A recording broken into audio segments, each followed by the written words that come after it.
Salam, hər vaxtınız xeyirli olsun. Mən Səkinə Seyfullayeva, Əhsən qızı. Təbii ki, soyuq bir qış gecəsi idi. Öz çadırımdaydım. Çadırımda qalırdım, qar yağmışdı. Qar yağan ərəfədə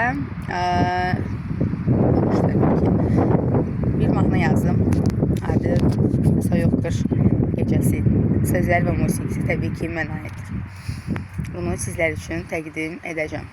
Sadece bez müzik.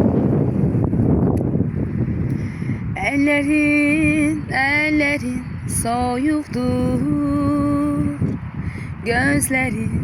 Gözlerin bak odur.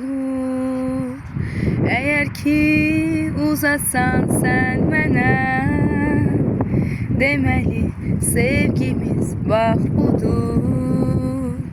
Soyuq qış gecəsi, gəlir qarın sesi. Sən ancaq yavaş danış, səslərə biraz alış.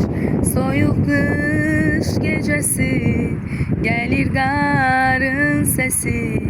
Sən ancaq yavaş danış, səslərə biraz alış. De mənə, nə sənə yad gəlir,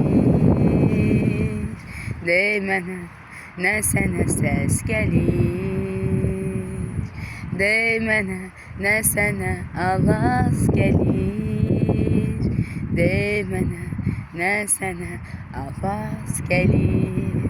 Soyuq qış gecəsi, gəlir qarın sesi. Sən ancaq yavaş danış, səslərə biraz alış. Soyuq qış gecəsi, gəlir qarın sesi. Sən ancaq yavaş danış, səslərə biraz alış. Təşəkkür edirəm. Minətdaram dinlədiyiniz üçün.